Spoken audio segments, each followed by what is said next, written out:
Welcome to Hebraic Insights in the Gospels. Join us every Sabbath on Zion Road Radio for a look at the life, deeds, and words of Yeshua Messiah and his followers from the Torah-centric Hebraic perspective they were originally lived and written in. Stand at the crossroads and look. Ask for the ancient paths. Ask where the good way is, and walk in it. And you find rest for your souls. You find rest for your souls. Oh, you find rest for your souls when you walk in his ways. Today's program is on Matthew chapter 26, verse 1 through verse 46. Who was Caiaphas? Was he a real person? Why did these religious leaders decide to kill Messiah? Was it simply a religious misunderstanding or some kind of unintentional mistake? What can we learn from Messiah's actions about how to approach the trials in our lives and the great tribulation ahead? What can we learn from his disciples' reactions? Why should we be careful not to stumble? And how can we prepare ourselves now to avoid stumbling or falling away when the trials come? Stay tuned through to the end of today's program for Eliyahu ben David's insight on these questions and more in Matthew chapter 26, verse 1 through verse 46. It happened when Yeshua had finished all these words that he said to his disciples, "You know that after 2 days the Passover is coming, and the Son of Man will be delivered up to be crucified." Then the chief priests, the scribes, and the elders of the people were gathered together in the court of the high priest, who was called Caiaphas. They took counsel together that they might take Yeshua by deceit and kill him. But they said, "Not during the feast, lest a riot occur among the people." Now when Yeshua was in Bethany, in the house of Simon, the leper, a woman came to him, having an alabaster jar of very expensive ointment, and she poured it on his head as he sat at the table. But when his disciples saw this, they were indignant, saying, "Why this waste? For this ointment might have been sold for much and given to the poor."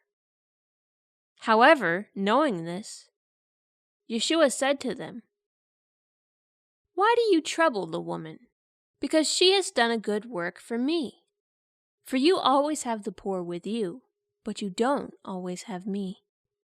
For in pouring this ointment on my body, she did it to prepare me for burial. Most certainly I tell you, wherever this good news is preached in the whole world, what this woman has done will also be spoken of as a memorial of her." Then one of the 12, who was called Judas Iscariot, went to the chief priests and said, "What are you willing to give me that I should deliver him to you?" They weighed out for him 30 pieces of silver. From that time he sought opportunity to betray him. Supplemental to that portion, here's John chapter 11, verse 45 through verse 53. This portion is after Messiah resurrected Mary's brother Lazarus from the dead. Therefore, many of the Judeans who came to Mary and saw what Yeshua did believed in him. But some of them went away to the Pharisees and told them the things which Yeshua had done. The chief priests, therefore, and the Pharisees gathered a council and said, "What are we doing? For this man does many signs. If we leave him alone like this, everyone will believe in him, and the Romans will come and take away both our place and our nation." But a certain one of them, Caiaphas, being high priest that year, said to them, "You know nothing at all, nor do you consider that it is advantageous for us that one man should die for the people, and that the whole nation not perish. Now he didn't say this of himself, but being high priest that year, he prophesied that Yeshua would die for the nation. And not for the nation only, but that he might also gather together into one the children of Elohim who are scattered abroad. So from that day forward, they took counsel that they might put him to death. And now, here's Eliyahu ben David on those verses. Stand at the crossroads and look. Ask for the ancient paths. Ask where the good way is, and walk in it. Good evening, friends. Great to have you with us. Tonight we go into Matthew chapter 26. And it's been an amazing story going through the book of Matthew. We've seen the story of Messiah and how he came into the world, how he took up his ministry, and truly the amazing things that he did. And this is unmatched by anyone ever and anything anybody's ever seen. Feeding 5,000 men with a few loaves and fishes. Who could do something like that? Walking on water. Grabbing a hold of the hearts of men and women with the truth. He had such an effect that when he entered into Jerusalem, he was accepted by many as the king. He put a lot of pressure on the ruling power, the elite of his day, because everything he said, everything he did was a challenge to their hypocritical, lying, evil ways. And so things were coming to a head. And in Matthew 26, we arrive at the place where the plot to kill the Messiah begins. They couldn't out-talk him. They couldn't out-think him. They couldn't out-teach him. And they certainly could not outperform him. They were left with two choices. One, to accept him as the true Messiah of Israel, or two, to kill him. We know which one they chose. Matthew 26, 3 through 5 says this. Then the chief priests, the scribes, and the elders of the people were gathered together in the court of the high priest, who is called Caiaphas. They took counsel together that they might take Yeshua by deceit and kill him. But they said, not during the feast, lest a riot occur among the people. This is an interesting verse for many different reasons. One simple fact is, this is where Caiaphas is introduced in the renewed covenant scriptures. This is the first time we see him by name. And I think it's kind of interesting. The first time we see him by name, he's plotting the death of our Messiah. He was a significant person with great power in that society. And I think a lot of us might not understand just how significant. You know, many of us live in countries where there's a plurality of religions. So we're not really used to one kind of religious official having great power over the people. But there in Judea, the person who was the principal person in the Jewish religion of that day was a person who was endowed with a great deal of authority and power. Now, here's a picture for you. You know, I'm sure most of us don't live in a palace. And even if you have a really nice house, it's not a palace. This is the palace of Caiaphas. It's a model constructed by a scholar in Jerusalem. And it kind of changes your picture about what was going on back there, doesn't it? This was not only the place where Caiaphas lived, but this was the official center of the Jewish religion in terms of all the administration of the Jewish religion in the first century. The Sanhedrin met there, and there were cells. There was, in fact, a dungeon under the home of Caiaphas. This is where prisoners were held. So that's a lot of authority invested there in that building, which was the home of the high priest Caiaphas. A very important person in the first century. This is the place where the plot was hatched to kill Yeshua. This is where Caiaphas got together with all of the other top officials of the Jewish religion to hash this all out and decide what their course of action was going to be. And I think as you just simply look at that model, you can get an idea why there was never any consideration whatsoever given to accepting Yeshua as the Messiah. Because there's no way these people were going to give up the position they had. And I think it's interesting there in John, they were saying if they didn't do something, then all the people would believe in Yeshua as the Messiah. Is that itself not an incriminating statement? For them to say that, are they not, in fact, saying that there is enough evidence to prove that he's the Messiah? Isn't this the most cold-blooded thing you can imagine?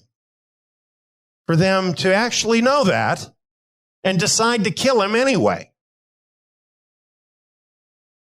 I think most of us cannot grasp this level of evil.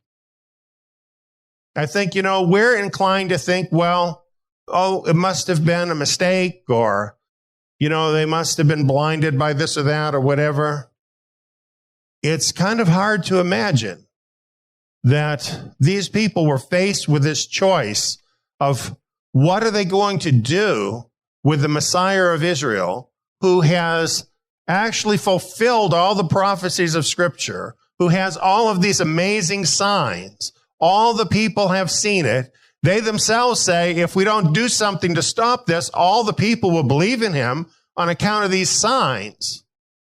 And then they decide to kill him anyway. That makes me mad. That makes me mad. Is that a reason to hate the Jews? Many people put those two things together because of what Caiaphas and these other priests did in that corrupt administration. They extrapolate from that a position of hatred for the Jews. And let me tell you, that is absurd. Because in every culture, in every government that has ever existed on this earth, you give it enough time and it gets to a point where it's run by these people. And they don't have to be Jews to behave like this. Turn on your evening news some night and see what is going on in the United States of America, in our government. And I will tell you, those are the same people. This is timeless. It's not just this particular bunch of people. This is how it's been on planet Earth since shortly after the Garden of Eden. That is the fact. What should have been different here, though, is that these are the covenant people of Yahweh. These people have made a promise to him not to behave like that. And so, of course, that does separate these individuals who made this choice out from the rest of all the people like them with a unique guilt. And that is a fact. Caiaphas. Let's learn a little more about him tonight. I think it's significant that in our time, this ossuary or bone box of Caiaphas was discovered. You know, there are many names of first century Judeans that are common names. Yeshua was a common name, for example. However, this is not true of the name Caiaphas.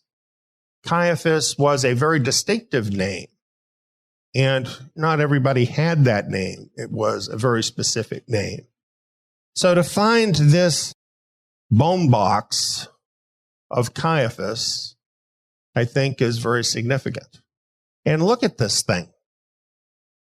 You know, just think about the fact that this was all carved out.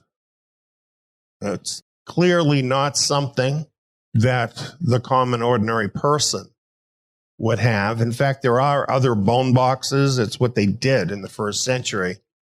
And they're usually very simple. This one is very ornate. It's what you'd expect of someone who was influential. And this box is in the Israel Museum in Jerusalem. If you visit Jerusalem, you can go into the museum and see this, along with a lot of other things. You know, people used to say at one time that this was just a made-up story and that these people never existed. There never was a high priest Caiaphas.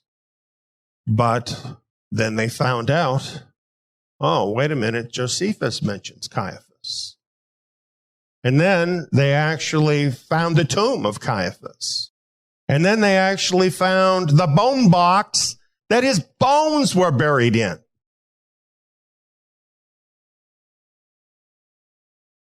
I think there's a message in that. Yeshua, Messiah, didn't leave any bones behind, friends. And you know what? After you're gone, it doesn't matter how ornate your bone box is, because it'll do you no good. But the truth about this is that this is just more evidence, this is just more proof that what we're reading in the Gospels is gospel. It's absolutely the truth. Eyewitnesses, they're telling us about actual history. These are people that really existed. And the people that you meet in this gospel story are the real people that once walked the streets of Jerusalem. This is a reproduction of the inscription on the bone box, and you can see the translation, Joseph, son of Caiaphas, and of course, as was explained by Josephus, that was actually the full name of the Caiaphas, the high priest of the scriptures. So, in my opinion, there's little doubt that this is the real Caiaphas of the scriptures whose bone box was discovered. So we have a model of the house of Caiaphas. We have a location that's identified as the dungeon of the house of Caiaphas under a Greek Orthodox church in Jerusalem. And there's more that's constantly coming out, validating the story that we find in the book of Matthew and the rest of the New Covenant scriptures. The plot to kill Messiah begins. That's what we see happening in Matthew 26. Here, we see the tone of the story now changing. And just as this woman is pouring out this precious oil upon his feet, it's telling us now things are moving towards his death. He knew it. Now some of them were starting to know it. Some of them were starting to understand it. It begins there. It happened when Yeshua had finished all these words that he said to his disciples. You know that after 2 days the Passover is coming, and the Son of Man will be delivered up to be crucified. He certainly knew it was coming. When I think about this, and I think about the palace of Caiaphas, I think about the political power that those people could exercise. And I read these words of Messiah, I'm seeing someone that is so amazing to me. I'm seeing a man who you can't help but admire, apart from whether or not he's the Son of God, okay? And I believe that. But as a man, does he not amaze you? You know, in our time, most of us, if we see a blue light in our mirror, we get a little queasy, right? We just instinctively have a healthy fear of the authorities. Most people do. Because people know bad things can happen to you, and you don't want to get on their bad side. Yeshua, Messiah, essentially came here to get on their bad side. There was nothing else he could do because they were on the wrong side. And he knew this was all going to happen, and yet he was straight as an arrow in what he did. His resolve was unflinching. His actions were absolutely perfect according to his integrity, the integrity of his heart, and his motivations were perfect. He wasn't concerned, first of all, about what was going to happen to him. He was concerned, above all things, doing his Father's will. These are so important for us to know and for us to think about. Because, you know, he said, they hated me, they're going to hate you too. And we are living in the time period where all of this is finally going to come to a head. We need to be awake to the fact of what can happen, and that we ourselves may be put in a place where we're in the same situation he was in, where we actually will have to face evil authority in this world. And therefore, this chapter, as we see them beginning to plot his death, takes on personal meaning towards us as well, because this very thing could happen to us as disciples. This is why we need to be in his word. This is why we need to make him the priority, because, you know, everything hangs in the balance for us. If we just go along to get along with the world, we'll end up where the world is going to end up. We don't want that to happen. So, very serious things that we confront here in the book of Matthew, chapter 26.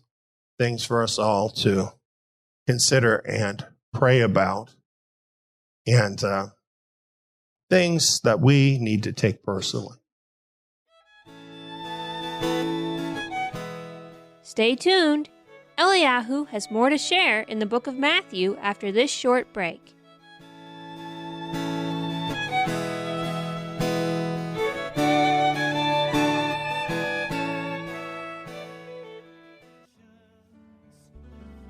House of Israel, weep for joy. I brought you out of the nations.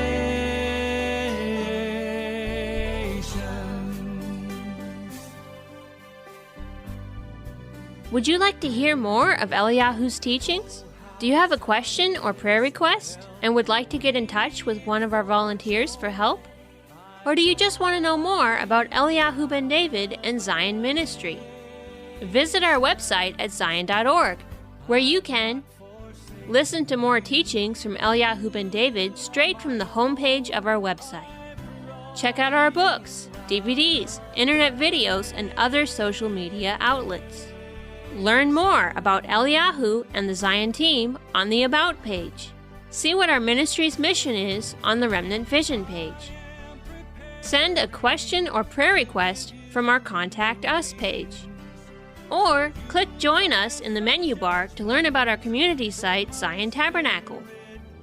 To find out more about Zion Ministry, go to zion.org. That's zion.org, spelled TSIYON.org.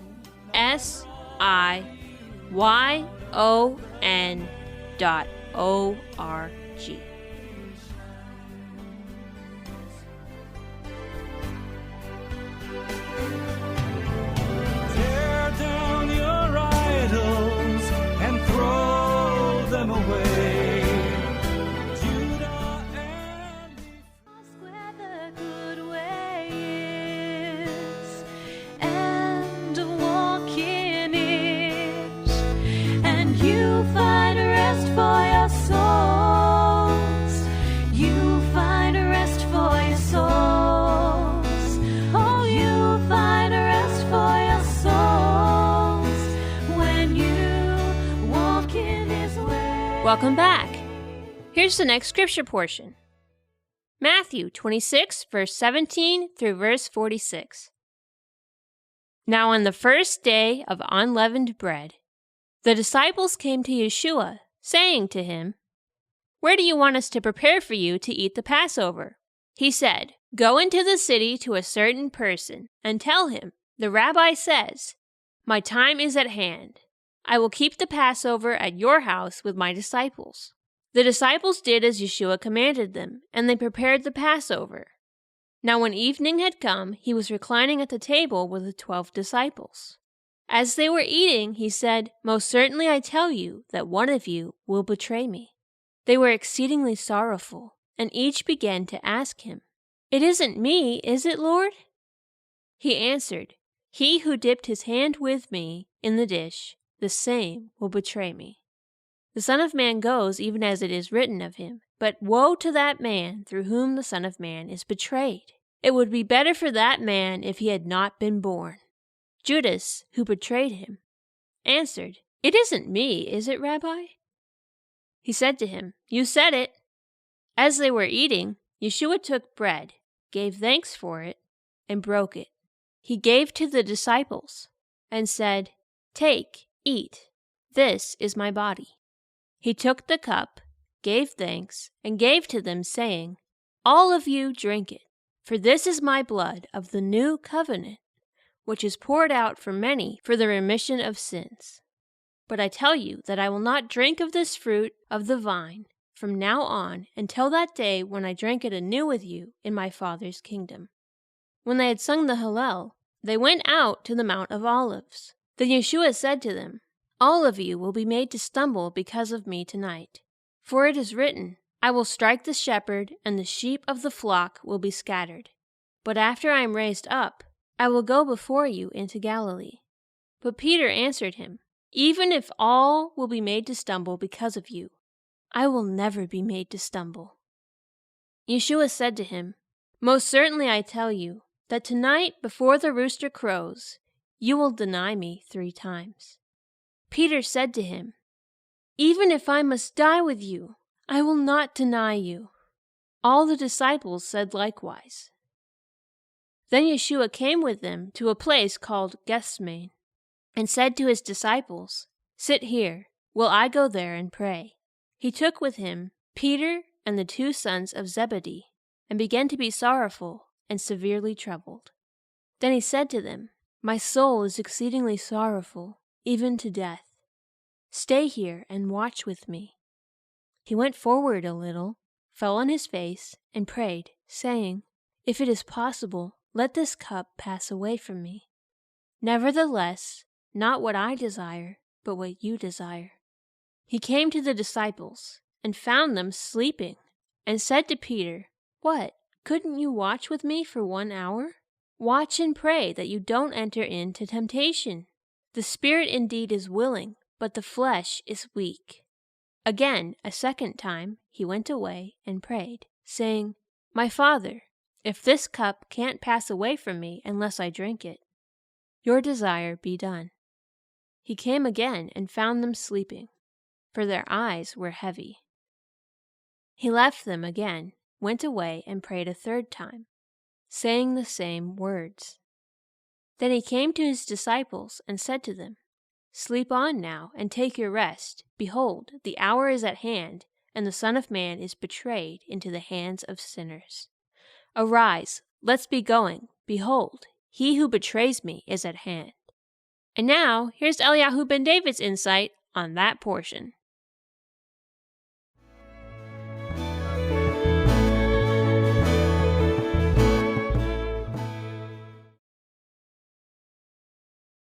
Greetings, friends. We have a very interesting passage in Scripture tonight. Matthew 26:17 through 46. This is, in some ways, a very special time that we're looking into. It is the time of impending trials. The trials are about to begin.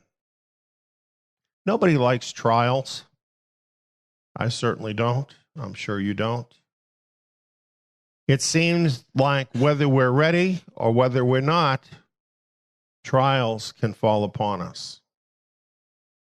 The difference between being ready and not being ready can be a very big difference, as we're going to see as we look at what happened with Yeshua Messiah and with the disciples on that fateful night of his final Passover with his disciples.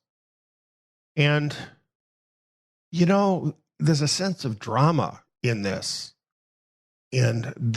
particular period that we're looking at right here that happened on that night.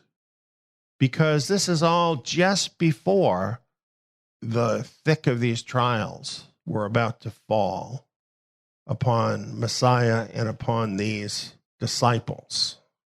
And it really strikes me that these moments just before the trials fall can be so critical.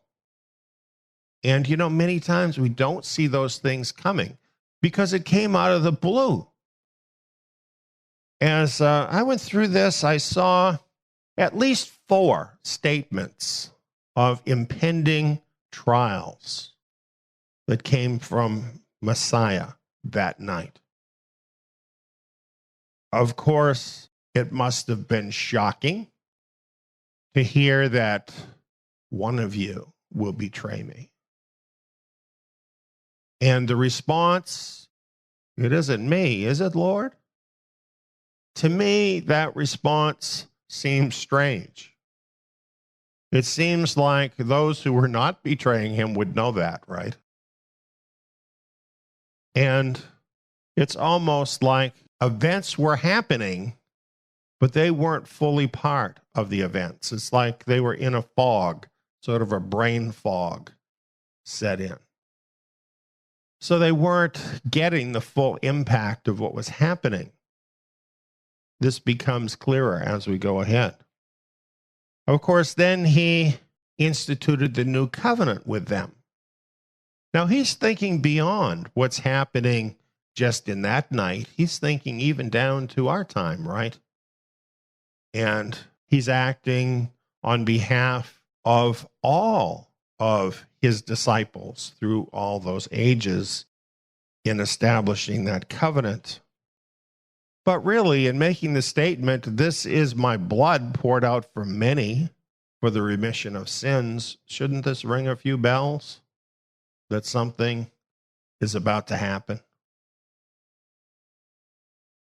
And then his direct statement to them, all of you will be made to stumble because of me tonight. That couldn't be more straightforward. He's telling them they are about to stumble.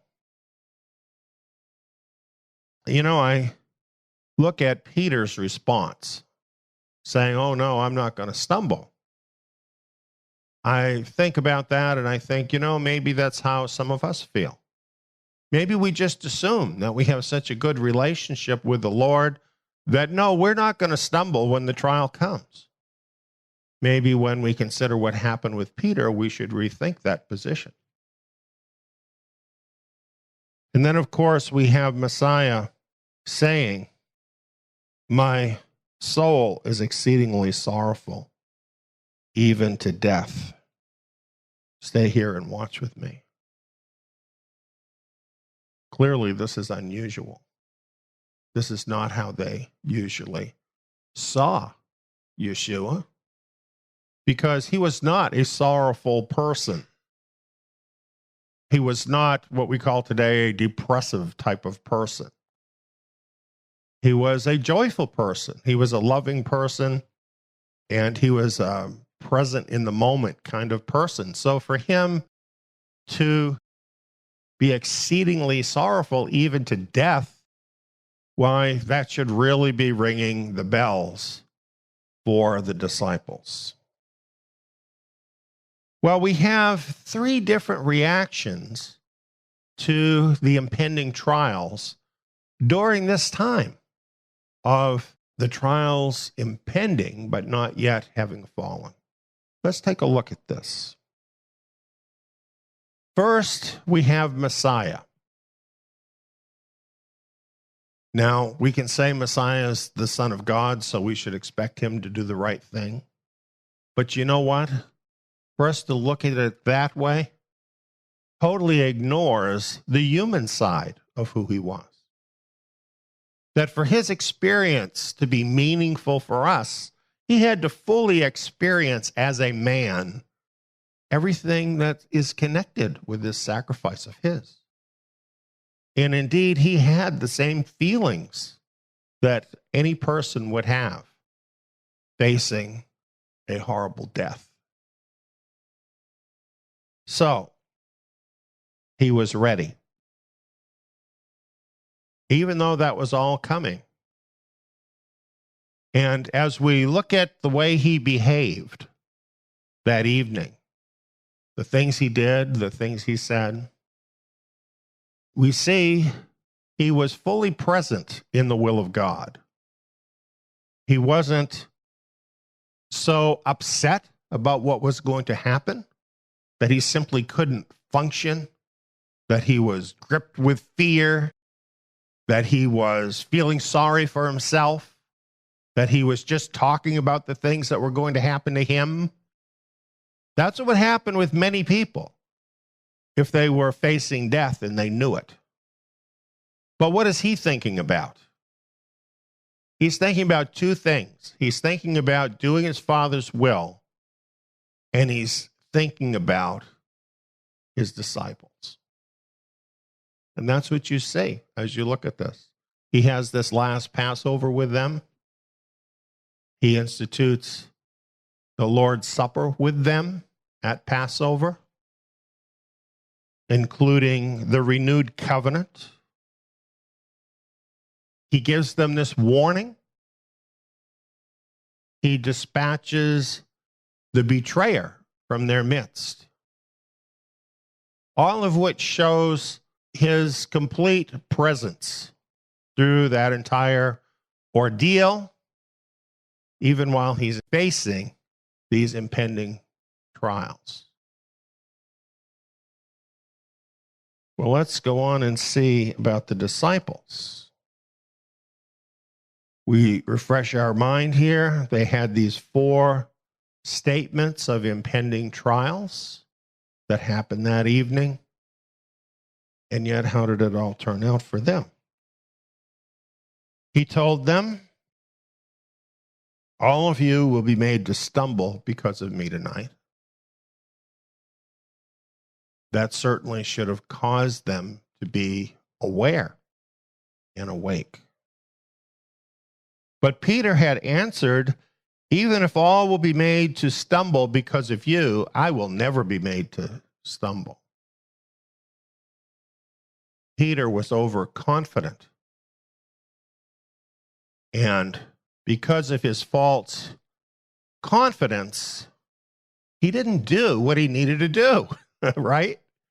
He needed to do what Messiah did. Look at the difference between Messiah and Peter here. Here is Messiah, the Son of God, right?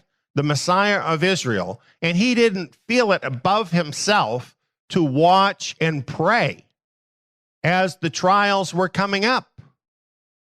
And here's Peter, the student, not the master, and he's thinking, oh no, this will never happen to me. I'll never do that. How foolish. What a foolish attitude. We can't take our performance, our faithfulness for granted. This is something we learn from Peter. Then we have the other disciples. Just think about it. Particularly the more prominent 3. Messiah asked them to watch and pray with him. Now just think about that. His closest friends in the world in this time, just hours before this ordeal was going to come into his life. He's reaching out to his friends to give him support and to stand with him in prayer. And what do? They go to sleep. I think it's sad that sometimes Messiah's disciples, maybe even you and I, let him down. We treat him like he's not a person sometimes, that he doesn't have the same feelings like a person. Maybe that's how they thought of him. Well, we don't know exactly what you're going through here, but we need to get some rest. That's not a good friend. You want Messiah to be a friend to you? Be a good friend to him. Watch and pray that you don't enter into temptation, he warned them. They should have followed his example, and then they would have been ready.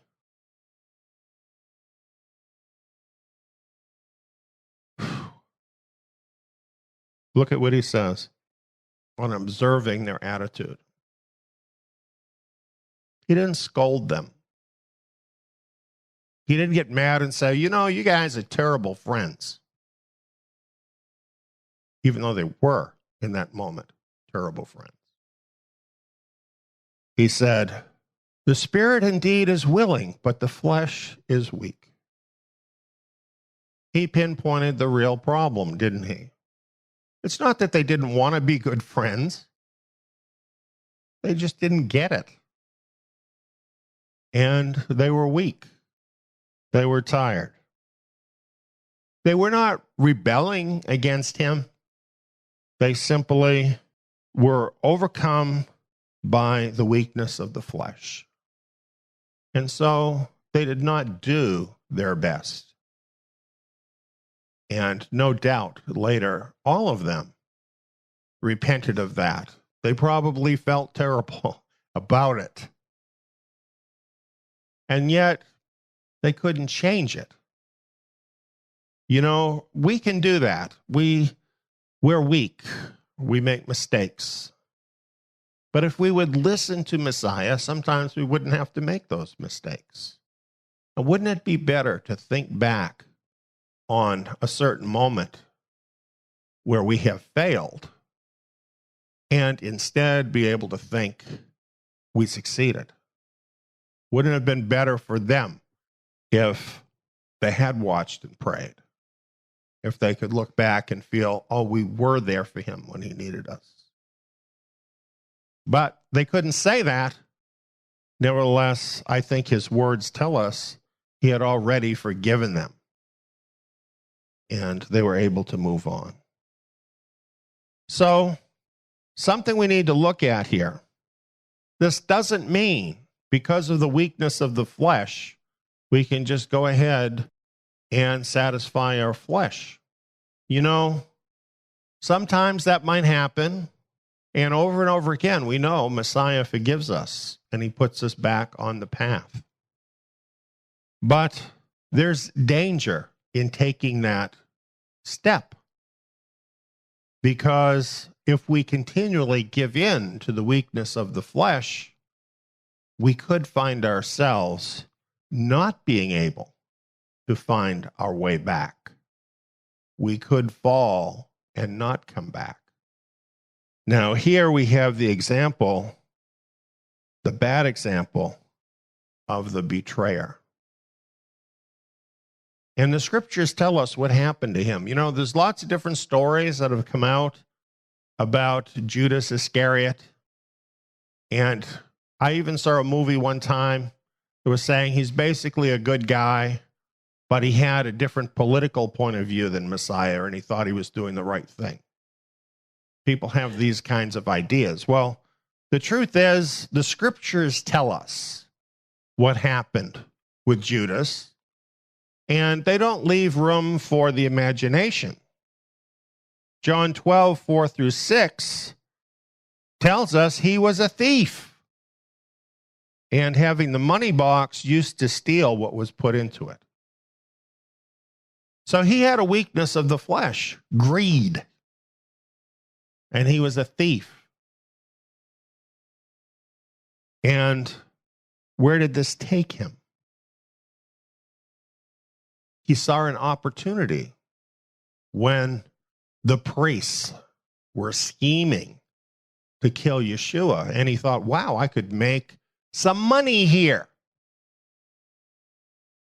And so he sold out his Lord for a few pieces of silver.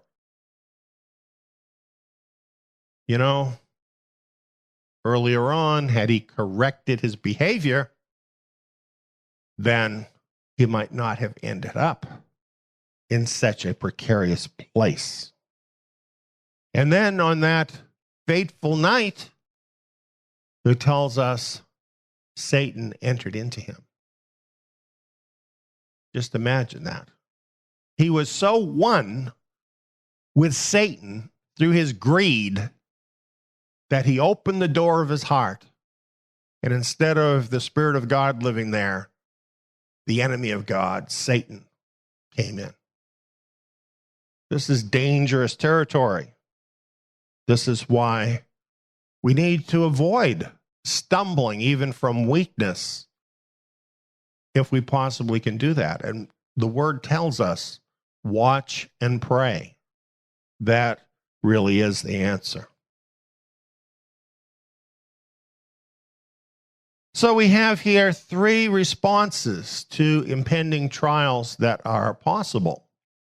We have Messiah giving us the perfect example of being ready, because he walked with Yahweh and he lived his life towards his Father. So he was in tune with his Father's will and had a heart to be fully obedient. So that even in his prayers that night, he said, not my will, but yours be done. We could be on that very critical moment like the disciples. Not ready, not really understanding what is going on, not having awareness of the importance of events that are actual signs that something big is about to happen. And yet, we don't see it. We don't get ready. We don't watch and pray. And so we're stumbled. You know, this is why we do this, right? Isn't that why we come back here every week? Why we stay in the Word the way that we do? Why we participate in that endeavor together? Because we don't want that to happen to us. I'm preaching to the choir in a way, because all of you who come, whether here in this building or around the world, you're here. You're coming here because you don't want to be stumbled. You know that we're in the last days, and you're doing what you can do to be ready. And that's very commendable that you're doing that. And it's going to make a difference when that day comes. Well, then we have the unspeakable alternative, don't we? And, you know, we've seen this happen. We have seen betrayers stumble and fall and come into ruin. It's already happened to some people. And we pray that it won't happen to any of us. Luke 21:36 is talking about these days, these last days that we're living in. Messiah has the same message for us that he had for those disciples that night. He says, therefore, be watchful all the time, praying that you may be counted worthy to escape all these things that will happen and to stand before the Son of Man. We are living in momentous times, friends. The world is changing very quickly. Trials can come upon us very rapidly. Yet, we can escape all these things that are about to happen. So let us watch and pray.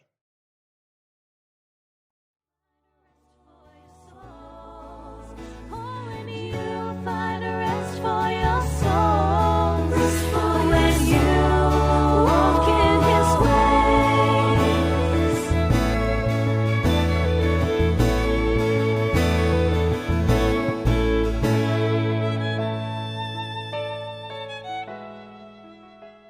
You have been listening to Hebraic Insights in the Gospels.